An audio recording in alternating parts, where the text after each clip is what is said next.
Hello dear student, I welcome you again in this Sachidanand learning channel.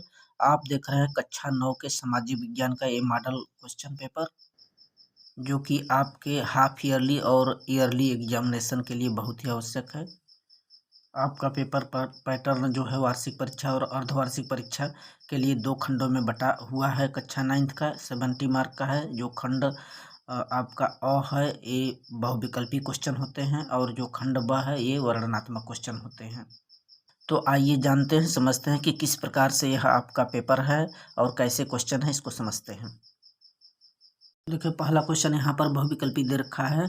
पहला 1 से लेकर के 20 तक। पहला क्वेश्चन है कि क्रांति के समय फ्रांस का राजा कौन था। 4 विकल्प दिया गया है।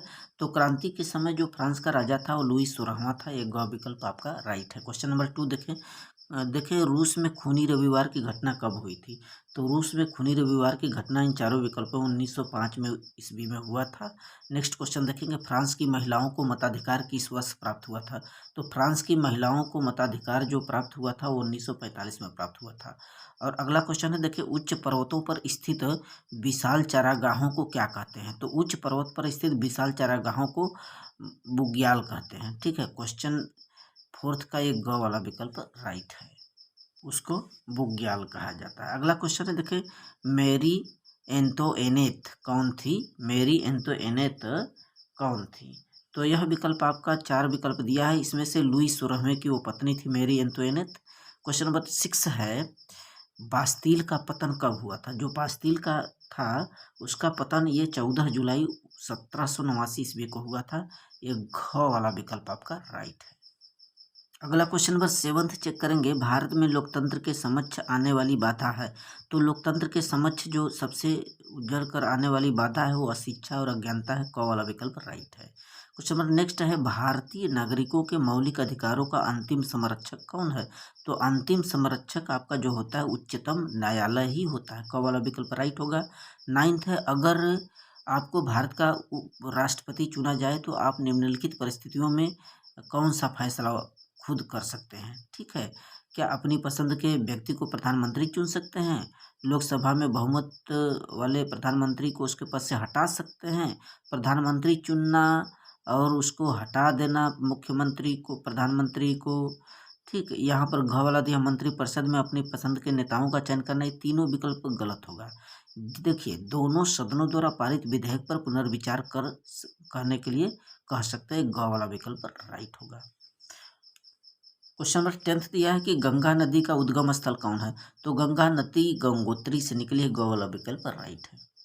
क्वेश्चन नंबर 11 चेक करिएगा कि रबड़ का संबंध किस प्रकार की वनस्पति से है। तो चारों विकल्प देखिए, रबड़ का संबंध उष्णकटिबंधीय वर्षा वन से। घ वाला विकल्प राइट होगा। निम्नलिखित में से कौन सा कारण भारत के उत्तर पश्चिमी भाग में शीत ऋतु में होने वाली वर्षा के लिए उत्तरदायी है। तो शीत ऋतु में होने वाली वर्षा के लिए जो उत्तरदायी होता है पश्चिमी विक्षोभ होता है। ख वाला विकल्प आपका राइट होगा। अगला क्वेश्चन है, पूर्वी घाट का सर्वोच्च शिखर कहाँ है। तो महेंद्रगिरी होता है। ख वाला विकल्प आपका राइट होगा पूर्वी घाट के लिए। नेक्स्ट क्वेश्चन है कि पूर्वी तट पर स्थित उस राज्य का नाम बताइए जहाँ प्रायः उष्णकटिबंधीय चक्रवात आते रहते हैं। तो पूर्वी तट पर जो तमिलनाडु है, आंध्र प्रदेश है, पश्चिमी बंगाल है, सब पर जो है चक्रवात आते रहते हैं उष्णकटिबंधीय। ये सभी घ वाला विकल्प इज राइट। नेक्स्ट क्वेश्चन है, पश्चिमी विक्षोभों के कारण उत्तरी मैदान के किस भाग में वर्षा होती है। तो पश्चिमी विक्षोभ जब होगा तो वहाँ पर पश्चिमी तथा उत्तर पश्चिम भाग में वर्षा होने का काफ़ी चांसेज होते हैं। ग वाला राइट है विकल्प। नेक्स्ट क्वेश्चन है, भारत में निर्धनता के कारण रहे हैं। किस कारण से भारत में निर्धनता आती है। आर्थिक विकास का निम्न स्तर, यस राइट है। सिंचाई के साधनों का अभाव, ये भी निर्धनता का द्योतक है। आय में असमानता, ये भी है। तो 4th वाला विकल्प घ राइट होगा। क्वेश्चन नंबर 17 देखेंगे, उत्पादन के लिए आवश्यक है। उत्पादन के लिए भूमि भी चाहिए, श्रम भी चाहिए, पूंजी भी चाहिए। घ वाला विकल्प राइट होगा। नेक्स्ट है, भारत में ग्रामीण क्षेत्रों में प्रति व्यक्ति प्रतिदिन कैलोरी की आवश्यकता होगी। तो गांव में रहने वाले लोगों के लिए प्रतिदिन 2400 कैलोरी ऊर्जा की जरूरत पड़ती है। ग वाला विकल्प सही है। जबकि वहीं शहर की बात करें तो शहर में मात्र 2100 कैलोरी ऊर्जा की आवश्यकता होती है, क्योंकि वहाँ लोग कम एनर्जी वेस्ट करते हैं। क्वेश्चन नंबर 20 है, बहुविकल्पी का लास्ट क्वेश्चन दिया है, निर्धनता का क्या अर्थ है। तो भूखमरी भी निर्धनता में आएगी, आश्रय का न होना भी आएगा, स्वच्छ पेयजल और सुविधाओं का अभाव भी आएगा। एक घ वाला विकल्प राइट होगा। अब यहाँ से खंड जो ब है वर्णनात्मक क्वेश्चन का खंड ब में पहला क्वेश्चन दिया है कि रूस में बोल्शेविक क्रांति कब हुई थी। तो देखिए रूस में बोल्शेविक क्रांति सन 1917 में हुआ था और यह 20वीं सदी का जो घटना थी, सबसे महत्वपूर्ण घटना थी बोल्शेविक क्रांति। उस समय सामाजिक समानता का अभाव था, विषमताएं फैली हुई थी और पूरा जो रूस था वो 3 श्रेणियों में बटा हुआ था, जिसमें प्रथम श्रेणी था कुलीन वर्ग आते थे और दूसरा होता था द्वितीय श्रेणी जिसमें कि व्यापारी और कुछ पूंजीपति लोग आते थे और तीसरा होता था कृषि और श्रमिकों का। अथवा के बदले में दिया कि गोला चरवाहों का संक्षिप्त जीवन परिचय दीजिए। तो जो गोला चरवाहे थे पहाड़ी घाटी इलाकों में अपने मवेशियों जानवरों भेड़ बकरियों को ले जाकर के चरवाहे चराते थे, चरण करते थे और झुंडों में पशु होते थे उनके, तथा स्थान बदल बदल करके चराते थे। अगला क्वेश्चन है कि हम क्वेश्चन नंबर 2 है, हम गणतंत्र दिवस क्यों मनाते हैं। देखिए गणतंत्र दिवस भारतीय संविधान 26 जनवरी 1950 को हुआ था लागू और यह ऐतिहासिक दिन है और पूरे देश में हर्षोल्लास से इस दिन को हम लोग याद करते हैं, मनाते हैं और एक नई व्यवस्था और नया नियम कानून लागू हुआ था। नेक्स्ट क्वेश्चन है, भारत में लोकतंत्र को अधिक सुदृढ़ बनाने के लिए क्या सुझाव दे सकते हैं आप। तो भारत में लोकतंत्र को अधिक सुदृढ़ बनाने के लिए पहली बात तो यहाँ शिक्षा अधिक होना चाहिए और प्रबुद्ध नागरिक होना चाहिए अपने देश में, और राष्ट्र में आर्थिक एवं सामाजिक विषमता का अंत होना चाहिए और राजनीतिक दल जो है मिलकर के राष्ट्र हित में काम करने चाहिए। स्वतंत्रता और निष्पक्ष रूप से प्रेस और मीडिया का होना चाहिए। नेक्स्ट क्वेश्चन देखिए दिया है क्वेश्चन नंबर 13 कि कन्याकुमारी और कश्मीर में दिन रात की अवधि में क्या अंतर होता है। तो देखिए जो कन्याकुमारी होता है वो भूमध्य रेखा के काफ़ी नज़दीक होता है और वहाँ पर वर्ष भर सूर्य क्या होता है चमकता रहता है, जिससे रात और दिन का जो अंतराल होता है लगभग बराबर होता है।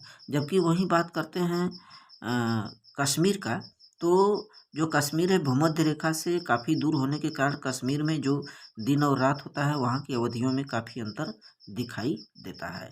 अगला क्वेश्चन दिया है कि मानसून को एक सूत्र में बांधने वाला क्यों समझा जाता है। देखिए भारत में जो मानसून होता है, मानसून आते ही पूरे देश में कृषि कार्य शुरू हो जाते हैं। इससे लगता है कि हाँ अनेकता में एकता है यहाँ पर। और दूसरी बात कि रीति रिवाज और तीज त्योहार भी पूरे विश्व में एक साथ, पूरे देश में एक साथ होते हैं। ठीक, अगला क्वेश्चन इसमें दिया कि प्रच्छन्न और मौसमी बेरोजगारी में क्या डिफरेंस है। क्वेश्चन नंबर 4 है, देखिए प्रच्छन्न बेरोजगारी वह बेरोजगारी होती है जिसमें कि किसी भी आदमी को व्यक्ति को काम नहीं मिलता। ठीक, काम नहीं मिल पाता या यह कहें कि कोई ऐसा कार्य हो रहा हो जहाँ पर कि लोग रह जाते हैं। हर जैसे 5 लोग हैं, 5 लोग किसी काम पर लगे हैं लेकिन उस कार्य को नियोजित करने में 5 के बजाय जो उसमें से 2 लोग बैठे हुए हैं उसको प्रच्छन्न बेरोजगारी कहते हैं, यानी बेरोजगारी का न मिल पाना। और मौसमी बेरोजगारी ये होता है कि मौसम आने पर लोगों को रोजगार मिलेगा और फिर दूसरा मौसम आने पर बेरोजगारी नहीं, उस सीजन में लोग बेरोजगार रहते हैं, उनको वर्ष भर काम नहीं मिलता, कुछ महीनों में, वही होता है मौसमी बेरोजगारी। अगला क्वेश्चन पूछा है कि निर्धनता क्या है। तो निर्धनता का आशय ये होता है कि आधारभूत जो जीवन की इकाई होती है, उसकी ज़रूरतें होती है, आवश्यकता होती है, खान पान, उचित दवाएं, रहन सहन, आश्रय का न हो पाना निर्धनता है। अगला क्वेश्चन नंबर 5 देखिए यहाँ पर दिया कि विश्व पर रूसी क्रांति का क्या प्रभाव पड़ा। इसको आप स्टडी कर लेंगे अपने बुकों में।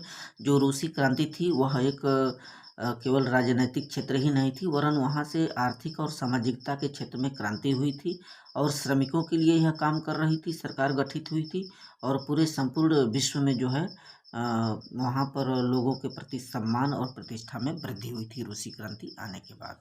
अगला क्वेश्चन दिया है कि वनों के अधीन क्षेत्र बढ़ाने की जरूरत क्यों है, आवश्यकता क्यों है। तो वन जो होते हैं वो मृदा अपरदन को रोकते हैं और वन्य प्राणियों को संरक्षा देते हैं तथा जो पारिस्थितिकी तंत्र है उसको संतुलित रखते हैं और अधिक से अधिक हमें ऑक्सीजन देते हैं तथा कार्बन डाइऑक्साइड को कम करते हैं। नेक्स्ट क्वेश्चन दिया है कि लोकतंत्र अपने नागरिकों से क्या अपेक्षा रखता है। तो लोकतंत्र जो होता है वह संविधान में बताए गए मूल कर्तव्यों दायित्वों का पालन करने के लिए बताता है और जनमत होना चाहिए जहाँ पर हमें अपने दायित्वों कर्तव्यों को समझना होगा। अगला क्वेश्चन दिया कि अथवा में संविधान को की प्रस्तावना अत्यंत महत्वपूर्ण क्यों है। तो प्रस्तावना जो होता है किसी राष्ट्र के सरकार का मार्गदर्शन करता है, साथ ही यह लोकतांत्रिक गणराज्य को बनाने की घोषणा करता है और यह व्यक्ति की गरिमा और प्रतिष्ठा को भी बनाए रखता है। क्वेश्चन नंबर यहाँ पर देखिए 7 दिया, हिमालय का निर्माण कैसे हुआ।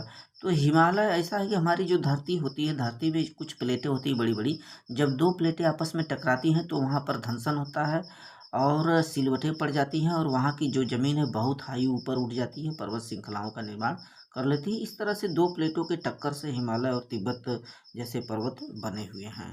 अगला क्वेश्चन दिया कि भारत में होने वाले मानसूनी वर्षा और उसकी विशेषताएं, यह आप अपने बुकों में देख लीजिए, काफ़ी इंपॉर्टेंट है क्वेश्चन। वही क्वेश्चन नंबर 8 पूछा है, वैश्विक निर्धनता का क्या प्रवृत्तियाँ हैं। तो वैश्विक निर्धनता जो विश्व बैंक है उसकी परिभाषा ये बताता है कि प्रतिदिन $1 से कम यदि जीवन बसर करने को मिल रहा है तो वह निर्धनता की श्रेणी में होता है। और जो भारत होता है, हालांकि पहले से गरीबी तो कम हुई है, लेकिन भारत और अन्य देशों में यह गरीबी जो है बहुत, इसकी जो गति होती है गरीबी के घटने की बहुत धीमी गति है। अथवा क्वेश्चन दिया है कि राशन की दुकानों के संचालन में क्या समस्या होती है। तो राशन की दुकानों के संचालन में प्रायः बहुत सी समस्याएं देखा जाता है, बेकार खाद्यान्नों का वितरण होता है, या वजन में कमी आती है, या दुकानों का नियमित समय पर न खुलना, ये काला बाजारी जैसी चीज़ें आती हैं। नेक्स्ट क्वेश्चन दिया है मानचित्र में, ये सभी क्वेश्चन आप लोगों को दर्शाने हैं, इनका आप प्रैक्टिस कर लें। So thank you student.